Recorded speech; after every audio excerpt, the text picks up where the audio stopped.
Hi, hey, welcome to What to Listen for in Pop Music. This quiz is probably the hardest thing you're going to do all semester. I've tried to make it easy for you, and I've also gave you it allows for 5 attempts. Okay, read the directions how to study for this quiz.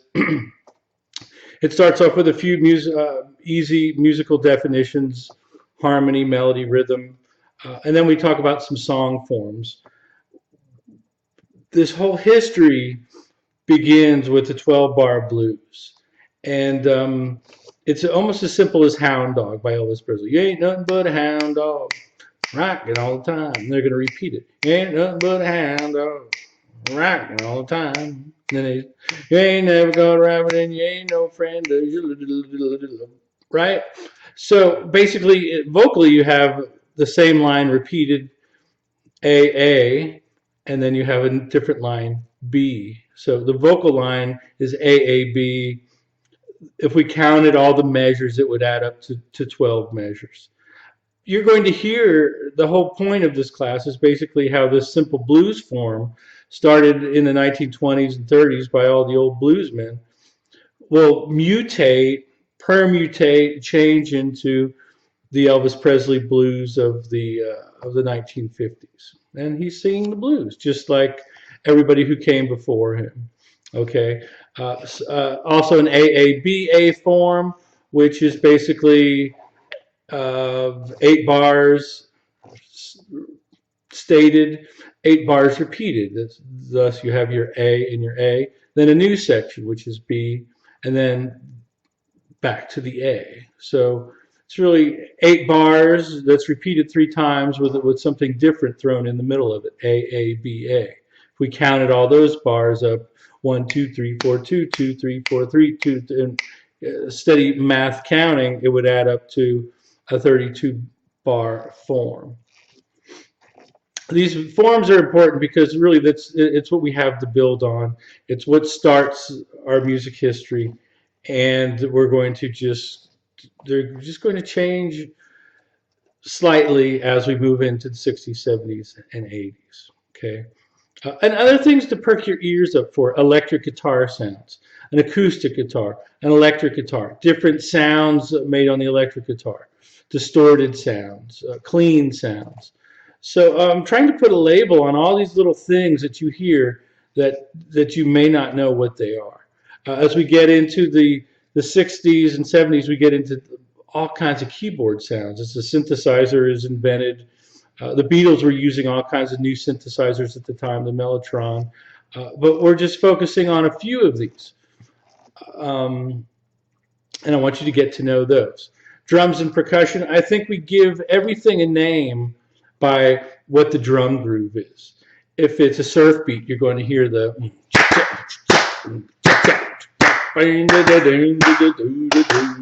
all right. So a disco is defined by the beat that you hear.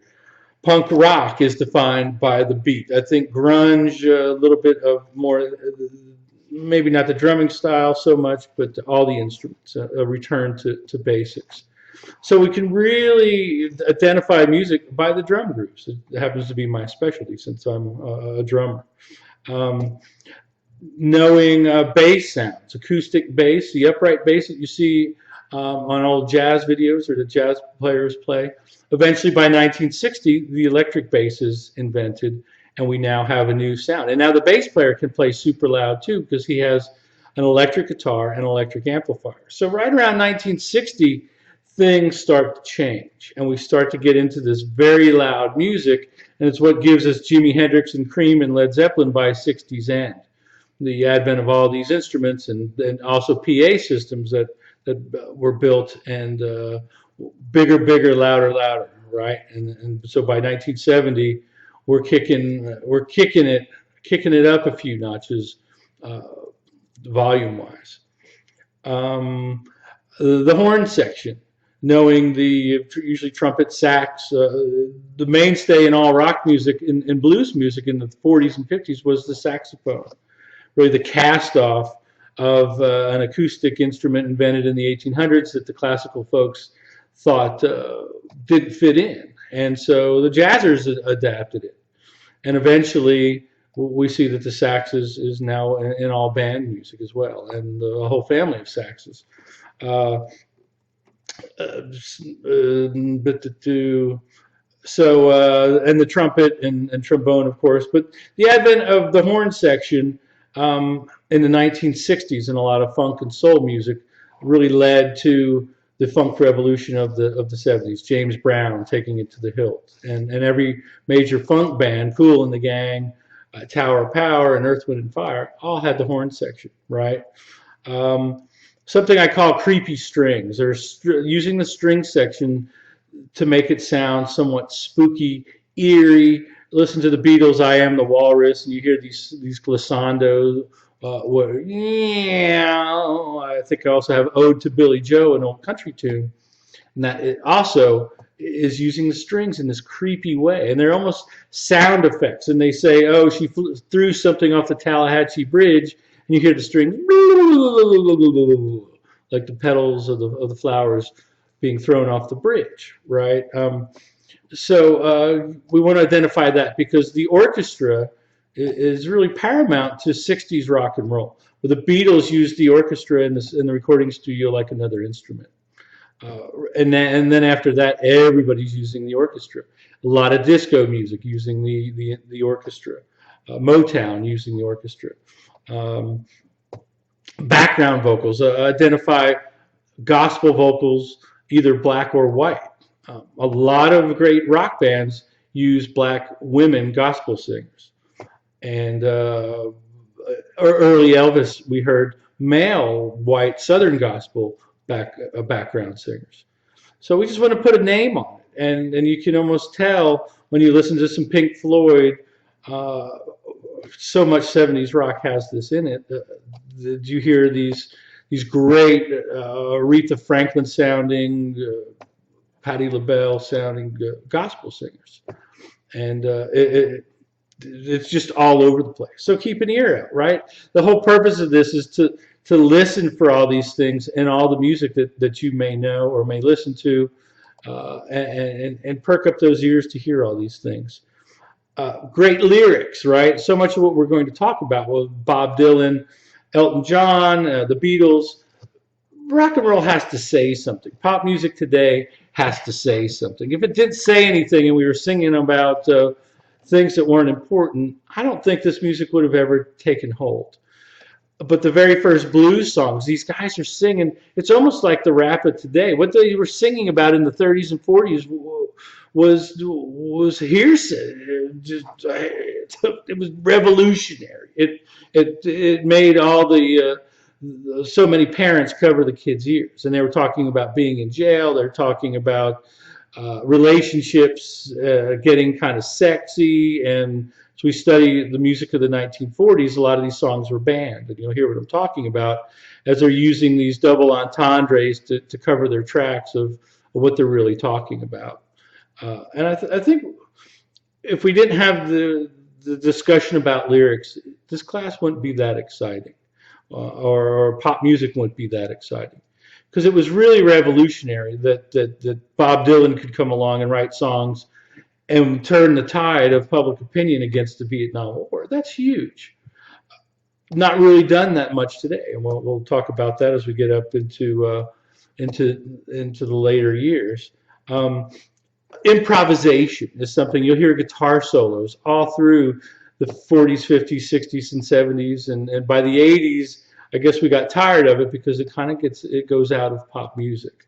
But really, it's a guitar-oriented music for the most part. We hear that the big thing in jazz was we're going to play the melody and then we're going to play solos over top of the melody.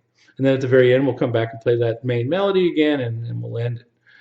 The rockers kind of take that aesthetic, and they're just going to, hey, let's jam, let's play long solos. We've got this great new instrument, and there's all kinds of new effects being invented, and we get the electric guitar somewhat takes over and defines rock and roll.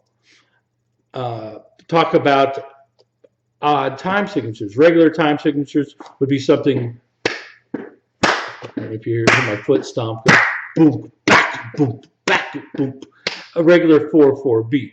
I want you to be able to hear, if you're a country dancer, you know a waltz. Boom, chick, chick, a boom, chick, chick, a 1, 2, 3. We also get, as we get into jazz and rock and roll, we get into odd time signatures. Dave Brubeck's comes up with a groove in the 1950s called Take Five, and all of a sudden, all the musicians in the world are like, wow, we can play in different time signatures. We no longer have to play in 4/4 all the time, and it becomes the thing to do. Well, we get into prog rock of the early 70s.